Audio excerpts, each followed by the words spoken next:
So you want to get a real thrill, sit down, work out what it is you're passionate about. If you're not doing that at the moment, work out how you can move from where you are to there. Form a vision for your business, get it crystal clear in your head, sit down with your staff and say, this is my vision, what do you think of it? Right, and see the reaction you get. Now, everyone that I've ever worked with that's done that has been absolutely stunned at the response. By the way, don't do this. Don't say, where do you think we should be going? Because they're all hoping to God you know.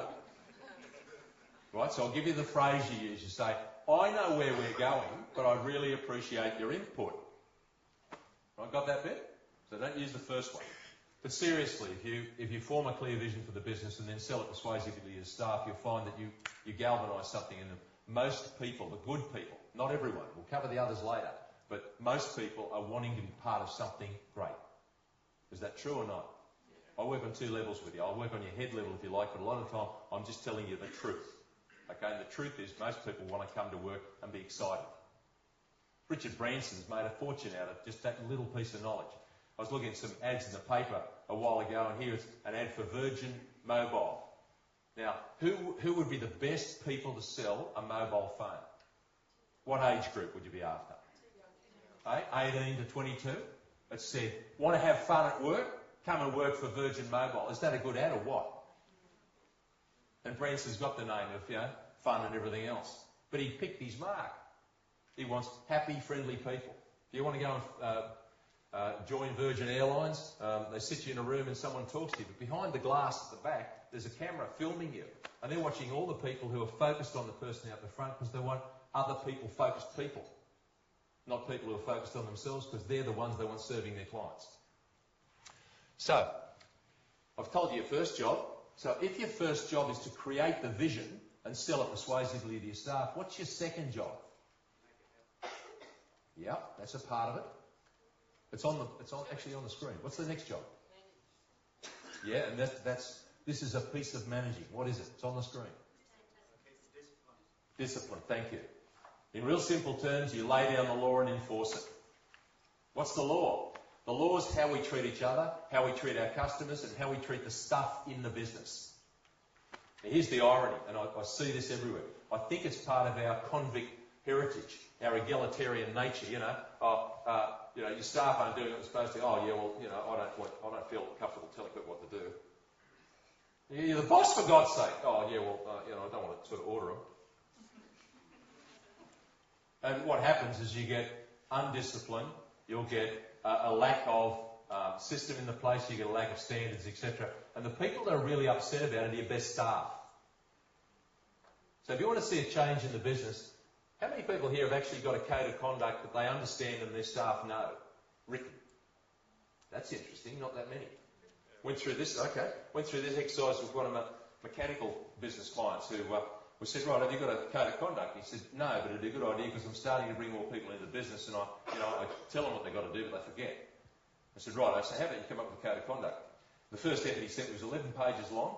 I did sociology for 4 years and I couldn't understand it. I said, where did you get this? And he said, I got it from Fletcher's Abattoirs. They've got 1,400 staff. And by the way, the guy that wrote it, he's the only one that would understand the code of conduct. You can imagine a meat cutter, going, what the hell's this? So I said to my client, I said, look, I'm looking for something simple from you that you guys can understand. Try this. And I emailed him Robert Fulgham's Everything I Ever Needed to Know I Learned in Kindergarten. Now, who's read that? It's a great basis for a code of conduct in a business. Right? So I then get back his code of conduct, which he sat down and said to these guys, here's this. How should we run the business? So his mechanics had come up with their version of it. And their version of it had things like, we turn up for work 10 minutes early to talk about work so we know what we're doing. More or less those words, by the way. Secondly, we keep our uniforms clean and neat and tidy so that we see ourselves as professional and other people see us that way as well. 3, we treat other people's trucks as though they're our own. 4, we don't hit, kick, spit or yell. 5, we don't bring our dogs to work, which apparently was a problem. 6, if we clean up our own mess. 7, if we haven't finished the job, we tell someone else so they can get it done. The customer's not let down. Things like that. Now, this is bog basic stuff. You can look at it and go, that's a bit embarrassing. But I tell you what, do you reckon all the mechanics in the business know what the code of conduct is? And if some bloke leaves a mess on the floor after he's done a job, do you think someone else will be quietly pointing it out to him that he's broken one of the rules? Oh, yeah. Yeah. So I wonder what would happen if you put laws in place in your business, a set of rules that you used to negotiate with your staff. I wonder what would happen. What would happen, by the way, is you'd be doing your job. You're creating the vision, selling it persuasively to your staff, and then laying down the law and enforcing it. And under the law, your great staff thrive and the bad staff leave. Later on, we'll talk about the rules of staff. Who'd like to know the 3 rules of staff? Okay, I'll give them to you now. You can have it for free, right? Reward the good, right? Retrain the bad, and fire the ugly. It's that easy. We'll come back to the last one in a minute. Okay. So that little bit of a run through then. If you don't have those basics at the take-off stage, the tiles will start to come off the shovel. The products by now, Kaizen, continual improvement again, but diversification of the product and the services. At this stage, you've gone, I could do that. We could use our resources to do that. We could do them here. The discipline is it still inside the circle of what we could be world's best at? You go too far out, you're stretching your lines of expertise and everything. Napoleon found you couldn't use long lines of supply. He died in, or lost the battle in Russia. Okay, so don't get outside your circle. And if you do go outside there, make sure you've got a line of retreat back inside it again. By the way, if you think I'm an expert, I am. The definition of an expert in my book is someone who's made all mistakes once. Right? I remember most of them. In the era when I was very, very good and very profitable in automotive, one of my friends said, you can't buy decent gym gear in Australia. Now, I owned Centrepoint Health Club for 12 years in partnership with Garth Bolo. So he said, can you make some gear? And I said, I can make gear better than is on the market. So I did for 2 years. Built the best gym gear you've ever seen. Lost 40 grand doing it in that business. And the main business started to malfunction as well because I wasn't there. Had a great time. Right? Cost me a fortune. So I was outside my circle. Process, development and exploitation of new knowledge, definitely. So how do we learn more, do more? Some research and development goes in, and key customer collaboration. Now, research and development, Australia has got one of the lowest expenditures per head of population for research and development, and one of the highest rates of patent and invention of any nation on earth. So we're like inventive geniuses and commercial idiots, because we sell it for $3 to the Yanks and rent it back at $1,000 a go.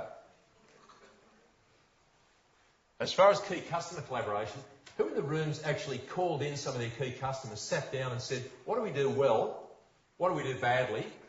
What do we don't do that you'd like us to do? Who's ever done that exercise? Would you advocate other people do it? Absolutely. Right, now, everyone I've ever seen do the exercise gets a huge charge out of it. The irony is, why do you think some people might not think they're quite ready to do that yet? Yeah, don't want to hear bad news. You know? So we don't think we're as good as we are. It's quite interesting. Most of the time, and we do this sort of survey, about 85% of the time, the comments are very positive. And the clients say, oh, Mary runs a really good company, but where's the money before or after the but? Because they'll make a comment, but she could. The money's after the but. When they say, but she could, or but they don't, or but if they did, that's where the money is. So sit down with your clients. Do you want to know the things you're doing wrong? Or would you rather they just talk to other people about it? Exactly. Yep. So if you want to do an interesting exercise, ring them up, 3 or 4 of them. So look, just doing a brains trust. Come down to work, shout your cup of coffee and a bun. We've got some stuff we want to work through with you. Who knows in their guts that they're probably going to get some interesting information out of that? All right. Who also appreciate, how will your clients feel when they leave? Have you pulled them closer to you? Are they likely to forgive you a few foibles and mistakes if you've got that approach to things? This just looks like good PR to me as well as good research. By the way, how much are you paying them per hour to do this consultation to you? Well, it's better than my rate, I'll tell you now. So please think about doing that one. The systems by now, there's complete money, people and resource management systems are required at this point. If you're going to launch a space shuttle, do you want the dashboard to tell you where you really are? Or not? Okay, so at this point, if you don't have good systems in place, you are right out there. And very, very interesting to watch high growth customers. One of my customers was totally job focused in his first year or so, and then at a magic point about 18 months in, he said, "Oh, I've just realised I'm in the people business." And you go, hallelujah. Because all he's focusing on now is getting the right key people in place. And the business has transformed itself.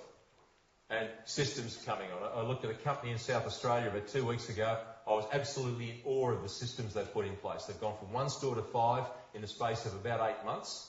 And the systems they put in are mid-tech, but beautifully done. Just a virtual private network linking 5 stores, so VPNs, anything on Windows, you can just do it. It's there.